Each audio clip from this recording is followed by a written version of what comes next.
आज राजगृह से बहुत लोग आए हैं, अन्य सभा स्थलों से भिक्षु भी आए हैं। कोई प्रश्न या चिंता आप बुद्ध के समक्ष रखना चाहते हैं?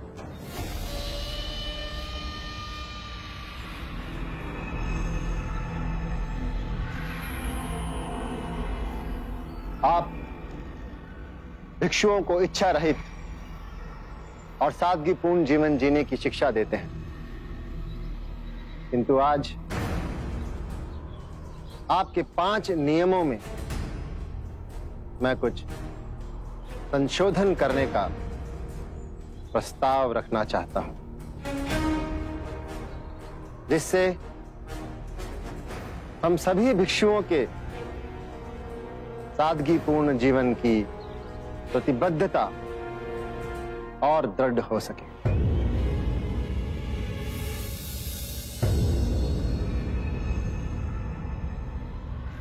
एक, सभी भिक्षुओं का वन में ही रहना अनिवार्य हो। गांव में जाकर रहना या सोना प्रतिबद्ध।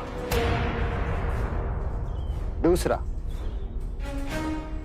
भिक्षा में जो भी मिले भोजन के रूप में भिक्षु केवल उसे ही ग्रहण करे, किसी के घर से भोजन के निमंत्रण को स्वीकार ना करें। तीसरा, भिक्षु फटे पुराने कपड़ों को सीकर केवल उन्हें ही अपने वस्त्र के रूप में ग्रहण करे, किसी के द्वारा भेंट में दिए गए वस्त्र ग्रहण ना करें। चौथा, निद्रा हेतु भिक्षु केवल वृक्ष के नीचे ही सोएं, कुटिया या भवन का उपयोग ना करें। और सबसे अधिक महत्वपूर्ण ये 5वां संशोधन मैं देना चाहता हूं कि सभी भिक्षु केवल शाकाहारी भोजन ही करें। देवदत्त, मैं तुम्हारे नियमों की अनिवार्यता स्वीकार नहीं कर सकता। जो भिक्षु केवल वनों में रहना चाहते हैं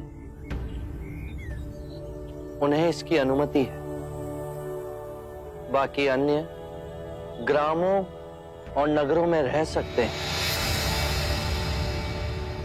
जो भिक्षु केवल भिक्षाटन द्वारा भोजन करना चाहते हैं वो उपासकों के निमंत्रण को अस्वीकार कर सकते हैं।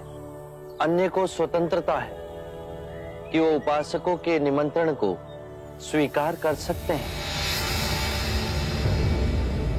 जो भिक्षु चीथड़ों को सीकर भिक्षु वस्त्र पहनना चाहते हैं वो इसके लिए स्वतंत्र है, किंतु अन्य जिन्हें उपहार में भिक्षु वस्त्र मिले वो 3 से अधिक ना लें।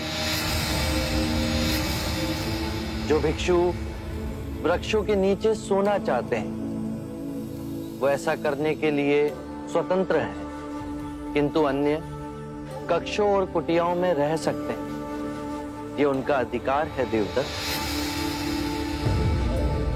जो भिक्षु शाकाहारी भोजन करना चाहते हैं उन्हें इसकी अनुमति है, किंतु अन्य जो मांसाहारी ग्रहण करना चाहते हैं वो मांसाहारी ग्रहण कर सकते हैं, किंतु उनके भोजन के लिए किसी भी जीव की जीव हत्या नहीं की गई हो। देवदत्त, वर्तमान व्यवस्था के अनुसार भिक्षुओं को जनमानस से संपर्क करने का अवसर मिलता है, उन्हें सद्धर्म मार्ग की शिक्षा प्रसारित करने का अवसर मिलता है। तो आप मेरे संशोधनों में त्रुटियां निकाल रहे हैं। त्रुटियां तो आप निकाल रहे हैं देवदत्त। मैं बुद्ध से बात कर रहा हूं, तो आप मेरे ये संशोधन स्वीकार नहीं करेंगे। देवदत्त, मैं तुम्हारे संशोधन को अस्वीकार करता हूं।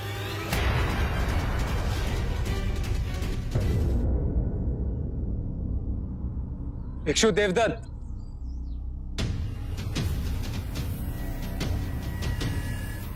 आपको पता भी है आप क्या करें भिक्षु देवदत्त? बड़े भाई से ऐसे बात करते हैं? आनंद, मनुष्य बड़ा अपने कर्मों से होता है, और बड़े भाई जैसा कौन सा कार्य कर रहे हैं आप?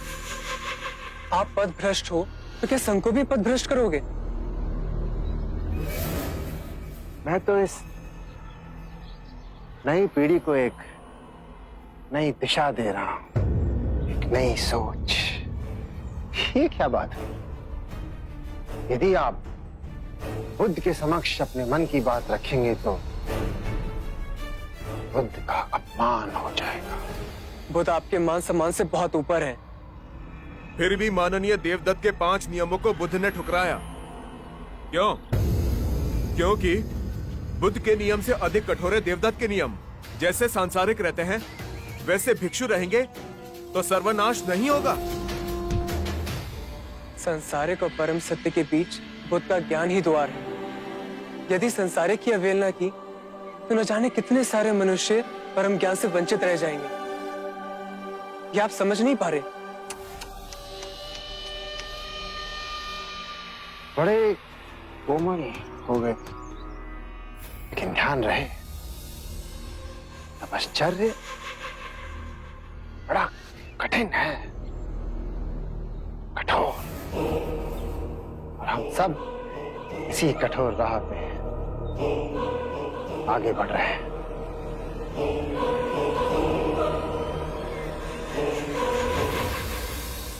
तो देवदत्त ने संघ का विभाजन कर दिया।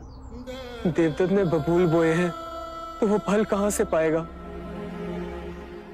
आनंद, जब तुमने ये समझ ही लिया तो मन में उद्वेग क्यों? अब हम जहां भी जाएंगे तो मुक्ति के मार्ग की नहीं, संघ के विभाजन की चर्चा होगी। धर्म के मार्ग का उल्लंघन किया है देवदत्त ने, संघ का विभाजन किया है देवदत्त ने। बुद्ध, आज आप ये घोषणा कर दें कि देवदत्त हमारे संघ का सदस्य नहीं रहा, वो पथभ्रष्ट हो गया है। महाकश्यप, आपने पहले देवदत्त की प्रशंसा की थी, क्या आप सही कह रहे थे? हाँ बुद्ध, मैंने प्रशंसा की थी, लेकिन वो प्रशंसा उसके तप, सदाचार और व्यवहार के लिए थी। और अब आप देवदत्त की निंदा कर रहे हैं, क्या ये सत्य कह रहे हैं? हाँ बुद्ध। बस मुझे यही जानना था। जो हो, सर्वप्रथम सत्य का साथ मत छोड़ना। तो कल प्रातः ही हमारे समस्त भिक्षु ये घोषणा कर देंगे कि देवदत्त पथभ्रष्ट हो गया है, अब वो हमारे संग में नहीं रहा।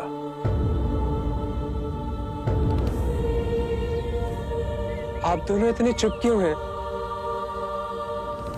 आप और सरिपुत्ता कुछ कहते क्यों नहीं?